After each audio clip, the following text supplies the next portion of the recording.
Let's check out this quick shifter here.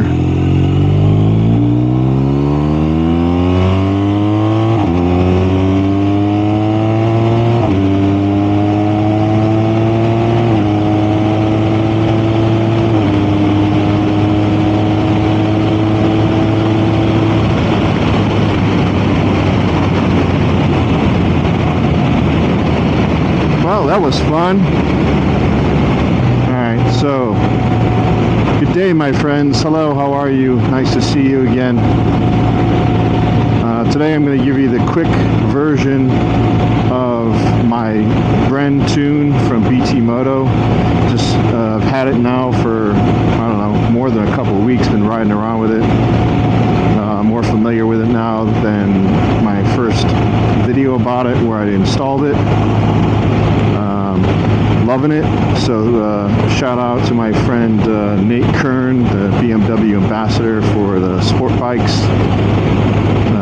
He suggested I get this, as did some other friends, and said it would kind of transform the bike, and it has. So here's basically what it's done for me.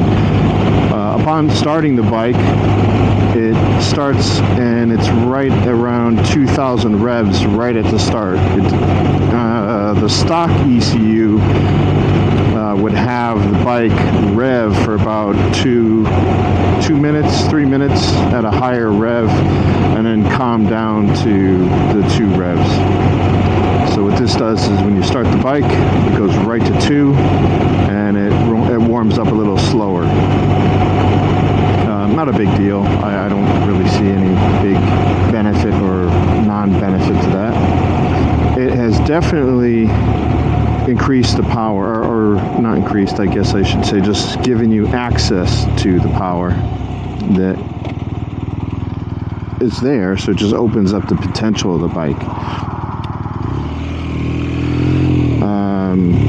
This bike is torquey, and it's always been pretty quick off the line, but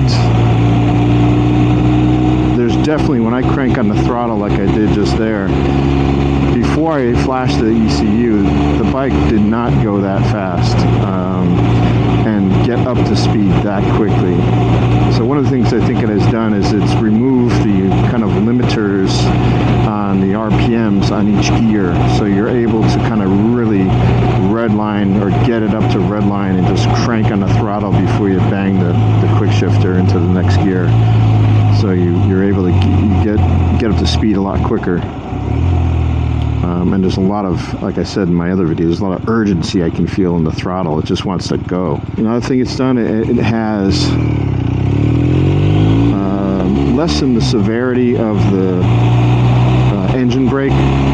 So when I'm coming up to a red light, like up here, something like that, and I downshift before I flash the ECU, the engine braking was quite severe, and it really slowed the bike down a lot. Now it still has engine braking, but it's not as severe, and it kind of lets you coast a little bit better. It smoothed out the quick shifter to some degree. I don't know why or how it does that, but I can now upshift from first to second and third, fourth, fifth, all the way through the gears. It's still a little clunky. It is a boxer, but it is a little smoother in terms of when the gears get changed and how smoothly the transmission puts you in from first to second, second to third, and so forth. Let's see, what's the other thing I'm forgetting here? Oh, the bike, I really like this part. The bike now runs in first gear at very low RPMs.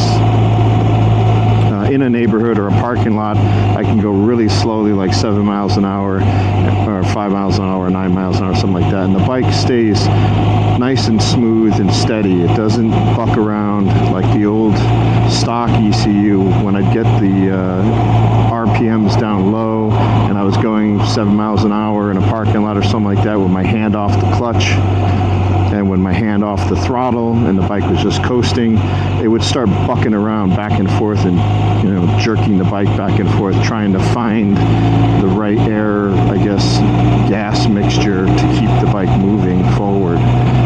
That's gone, so I can now cruise into my neighborhood, let the throttle off, and just kind of coast around the neighborhood, get to my driveway, or go into a parking lot trying to find a parking spot, and I don't get, like, I'm not riding a fucking Bronco or something like that. So those are the big ones, you know, and they're all awesome. Now, inline fours, from what I understand, see a kind of bigger improvement because of their kind of lacking of a kind of off-the-line power or mid-range.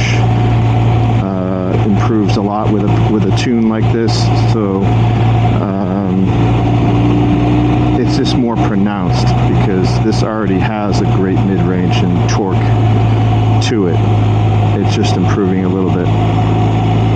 But I'm very happy I did it, and I'm now putting together a video about my headers because I have a full titanium system. Try saying that a bunch of times fast. Full titanium system now from Krapovich. Headers and all, and it's great. So I'm kind of in the process of doing that, and I'll let you know how I like those. There's the video I'm going to do is showing us putting them on and what's involved and all that good stuff. So stay tuned for that one. And I mentioned before, my buddy Nate Curran had recommended me to get this BrenTune from BT-Moto.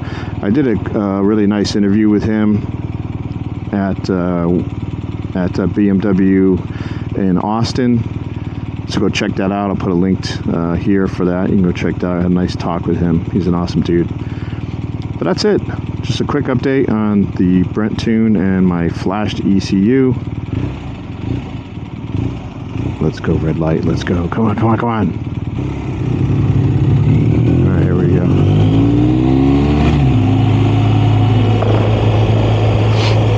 Alright, so if you haven't subscribed, please consider doing so. Really appreciate it. Thumbs up, comments, insights, anything you want to add to what I've said. If you've got a flash on your R1250RS and you want to comment about, you know, what your experience is, love it. I want to hear it. And that's it. So take care, ride safe. Until next time, later.